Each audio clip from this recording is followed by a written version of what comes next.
Dhanik Bharat Educational Institutions, Inter, IIT, JEE, NEET, admission opened. మరోసారి పోలీసుల నిర్లక్ష్యం బట్టబయలైంది. POCSO case నిందితులను స్వేచ్ఛగా కొందరు పోలీసులు వదిలేస్తున్నారు అనేటువంటి విమర్శలు వస్తున్నాయి. దీనికి సంబంధించి షాబాద్లో 6 హత్యలు జరిగిన ఖాకీల తీరు మారటం లేదు అనడానికి ఒక ఉదాహరణ ఇప్పుడు మనం చూస్తూ ఉన్నాం. పోక్సో నిందితులకు పరోక్షంగా కొందరు పోలీసులు సహకరిస్తున్నారు అనేటువంటి విమర్శలు అయితే ఉన్నాయి. తాజాగా యాదాద్రి జిల్లా అడ్డగూడూరు పిఎస్లో బాలికను వేధించిన చైతన్య అనే యువకుడిపై పోక్సో కేసు అయితే అక్కడ నమోదైంది. బాలిక ఇంట్లోకి ప్రవేశించి అఘాయిత్యానికి ఆ నిందితుడు పాల్పడ్డట్లుగా కూడా తెలుస్తోంది. రిమాండ్కు పంపకుండా ఇంత జరిగినప్పటికీ పోలీసులు వ్యవహరించినటువంటి తీరిక్కడ ఆ నిందితుడిని పోలీసులు వదిలేసినటువంటి వైనం. పోక్సో కేసు నమోదు అవగానే ఇమీడియట్గా కూడా అతన్ని అదుపులోకి తీసుకొని రిమాండ్ విధించి ఉంటే దీనికి సంబంధించి ఏ విధంగా ఉండేదో మనం చూస్తూ ఉన్నాం. గతంలో కూడా కొన్ని కేసుల విషయంలో కూడా ఇలానే జరిగింది. బాలికను కిడ్నాప్ చేసి ఆ నిందితుడు చైతన్య తీసుకొని వెళ్ళాడు. రిమాండ్లో పెట్టి ఉంటే ఈ కిడ్నాప్ జరగకుండా ఉండేది. కుటుంబ సభ్యులు చెప్తున్నటువంటి మాట, నిందితుడు చైతన్య బాలిక కోసం గాలింపు చర్యలు అయితే చేపట్టారు. అయితే ఇప్పుడు ఇక్కడ గత కొన్ని రోజుల క్రితం జరిగినటువంటి షాబాద్ ఘటన, రాజ్ కుమార్ నిందితుడు ఏదైతే వ్యవహరించాడో అదే విధంగా దీనికి సంబంధించి షాబాద్ ఘటన రిపీట్ అవ్వబోతోందా? పోక్సో కేసులో అప్పుడు పోలీసులు వ్యవహరించినటువంటి తీరు, పెట్టినటువంటి సెక్షన్స్ కావచ్చు, వీటి మీద చర్చ జరిగింది. అంటే బెయిలబుల్ సెక్షన్స్ నామమాత్రంగా ఆ రోజు రాజ్ కుమార్ మీద పెట్టారు. ఒకవేళ బెయిల్ కానీ రాకుండా ఉండి ఉంటే, అంటే 7 సంవత్సరాల లోపు శిక్ష పడేటువంటి సెక్షన్స్ను పెట్టారు కాబట్టి రాజ్ కుమార్కి బెయిల్ వచ్చింది. ఇమీడియట్గా బయటకు వచ్చి ఆ ఉద్రేకంతో, ఆ కోపంతో 6 హత్యలు రాజ్ కుమార్ చేశాడు. అదే పోక్సో కేసులో కఠినమైనటువంటి చట్టాలని కానీ అమలు చేసి ఉంటే, సెక్షన్లను పెట్టి ఉంటే రాజ్ కుమార్ ఉదంతంలో 6 బలయ్యేవారు కాదు. అలాగే ఇప్పుడు యాదాద్రి జిల్లాలో జరిగినటువంటి చైతన్య అనేటువంటి వ్యక్తి విషయంలో కూడా పోక్సో కేసు పెట్టారు. ఈ నేపథ్యంలో రిమాండ్కి తీసుకోలేదు. అయితే అరెస్టు చేయకపోవడంతో ఆ బాధితుడు, అంటే ఆ బాలికను అతడు కిడ్నాప్ తీసుకొని వెళ్ళినటువంటి వైనం. మరి పోలీసుల నిర్లక్ష్యం ఇక్కడ పర్టికులర్గా బయటపడుతోంది.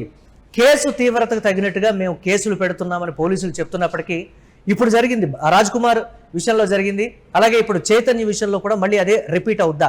ఒకవేళ ఆ మైనర్ బాలికని తీసుకొని వెళ్ళి చైతన్య చంపేస్తే దానికి ఎవరు బాధ్యులు? చట్టాలు కఠినంగానే ఉంటాయి, కానీ దాంట్లో ఉన్నటువంటి కొన్ని సెక్షన్లని, అక్కడ ఉన్నటువంటి పరిస్థితులు కావచ్చు, తీవ్రతను కావచ్చు, వాటిని చూసిన తర్వాత పోలీసులు సెక్షన్లు నమోదు చేసి ఎఫ్ఐఆర్ నమోదు చేసి పోక్సో కేసు పెట్టగానే ముందు రిమాండ్కు తరలించాల్సినటువంటి పరిస్థితి ఉంటుంది. ఇప్పుడు ఆ బాలికని చైతన్య తీసుకుని వెళ్ళి చంపేస్తే ఎవరు దీనికి బాధ్యులు అనేటువంటి మాట. ఇందులో కంప్లీట్గా పోలీసులదే నిర్లక్ష్య వైఖరి, ఇది స్పష్టంగా క్లియర్గా కనిపిస్తోంది. పోలీసులు కఠినంగా వ్యవహరించి ఉంటే ఇప్పుడు ఆ బాలిక కిడ్నాప్ అయ్యేది కాదు, చైతన్య ఆ బాలికను కిడ్నాప్ చేసేవాడు కాదు. ఒకవేళ ఏదైనా జరిగితే పరిస్థితి ఏంటి? అసలు పోలీసుల తీరుకు సంబంధించి పర్టికులర్గా విమర్శలు అయితే వస్తున్నాయి. సాక్షాత్తు ముఖ్యమంత్రి చేతిలోనే ఈ హోంశాఖ ఉన్నప్పటికీ కూడా దీనికి సంబంధించి పోలీసులు ఎందుకు స్ట్రిక్ట్గా వ్యవహరించడం లేదు? స్థానికంగా ఇలాంటి ఘటనలు పోలీసుల దృష్టికి వచ్చినప్పుడు కొందరు లంచాలు తీసుకోనో, లేకపోతే కేసును వీక్గా ఉంచడానికో మామూలు సెక్షన్స్నే పోక్సో కేసుకు సంబంధించి పెడుతున్నారు, లాలూచి పడుతున్నారు, లంచాలు తీసుకుంటున్నారు అనేటువంటి విమర్శలు అయితే గతంలో వ్యక్తమయ్యాయి. ఇప్పుడు ఈ కేసులో చైతన్య విషయంలో కూడా ఒకవేళ అలానే జరిగిందా? పోలీసులు కానీ ముందుగా రాజ్ కుమార్ విషయంలో మేల్కొని ఉంటే 6 హత్యలు జరిగేవారు. మరి చైతన్య విషయంలో కూడా పోలీసులు మేల్కొన్నారా అంటే అదే మొద్దు నిద్ర పోతున్నారా అనేటువంటి మాట. చైతన్య కోసం ఇప్పుడు, అంటే చేతులు కాలేక ఆకులు పట్టుకున్న సందంగా బాలికను కిడ్నాప్ చేసి వెళ్ళిపోయినటువంటి చైతన్య కోసం ఇప్పుడు వెతుకుతూ ఉన్నారు. మరి ఆ కుటుంబ సభ్యుల మనోవేదన, దానికి సంబంధించి ఏంటి? చైతన్య కిడ్నాప్ చేసి తీసుకుని వెళ్ళి ఏమన్నా చంపేస్తాడా, లేకపోతే ఎక్కడికైనా తీసుకుని వెళ్తాడా? అసలు ఆచూకీ ఏంటి? కుటుంబ సభ్యులు ప్రశ్నిస్తే చైతన్య ఎక్కడికి వెళ్ళాడో మాకు తెలియదు, ఇది ఆ కుటుంబ సభ్యులు చెప్తున్నటువంటి మాట. బాలిక తల్లిదండ్రులు ఒకంత టెన్షన్ అయితే పడుతున్నారు.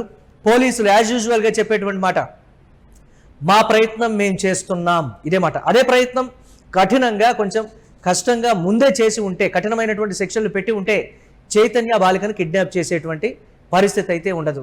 పోలీసుల నిర్లక్ష్యం పదే పోక్సో కేసును కాదు, ఇతర కేసుల్లో కూడా బయటపడుతూ ఉంది. దీనికి సంబంధించి ఉన్నతాధికారులు ఎన్నిసార్లు వారిని హెచ్చరించినప్పటికీ, ప్రభుత్వాలు హెచ్చరించినప్పటికీ పోలీసుల తీరు స్థానికంగా అయితే చర్చనీయాంశమైంది. ఫ్రెండ్లీ పోలీసింగ్ అని తెలంగాణ ప్రభుత్వం చెప్తున్నప్పటికీ ఆ స్థాయిలో గ్రౌండ్ లెవెల్లో ఎక్కడా లేదు. తప్పు చేసిన తర్వాత కూడా కఠినమైనటువంటి సెక్షన్లు అనేవి నమోదు కాదు.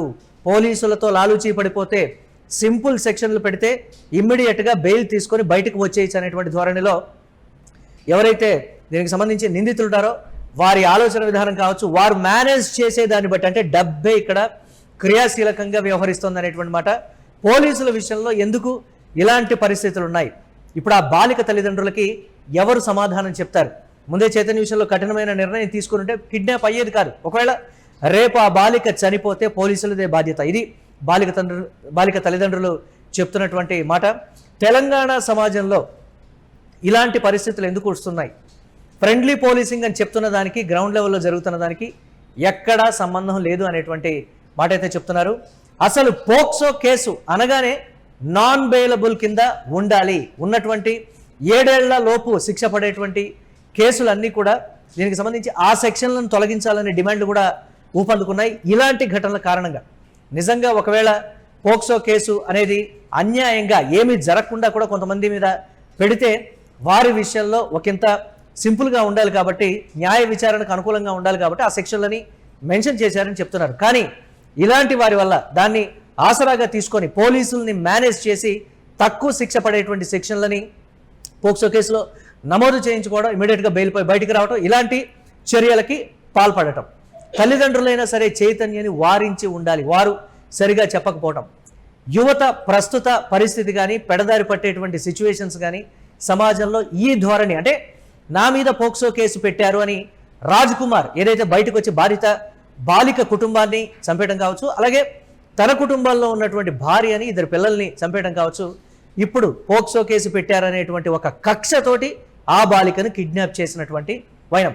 జైలన్నా, కోర్టులన్నా, చట్టాలన్నా భయం లేనటువంటి పరిస్థితి ప్రస్తుతం యువతకుంది. కఠినమైనటువంటి శిక్షలు ఇమ్మీడియట్గా ఇలాంటి కేసుల్లో పడాలి, లేదంటే బాధితులు ఎక్కువ మంది పెరిగేటువంటి అవకాశం ఉందని అయితే చెప్తున్నారు. చూడాలి రాజ్ కుమార్ ఘటన చైతన్య విషయంలో మళ్ళీ రిపీట్ అవుతుందా, లేకపోతే పోలీసులు చైతన్య ఎక్కడికి వెళ్ళాడు ఆ కిడ్నాప్ చేసి మాకు తెలియదని కూడా చైతన్య తల్లిదండ్రులు అయితే చెప్తున్నారు. ఇమ్మీడియట్గా చైతన్యని పట్టుకుంటారా లేదా? ఇది బాలిక తల్లిదండ్రులు చెప్తున్నటువంటి మాట. మా బిడ్డకి ఏదైనా జరిగితే మీదే బాధ్యత తల్లిదండ్రులు అయితే హెచ్చరిస్తున్నారు. చూడాలి ప్రభుత్వాలైనా ఈ అంశానికి సంబంధించి కల్పించుకొని బాధితుల తరపున న్యాయం చేయాలని అయితే కోరుతున్నారు.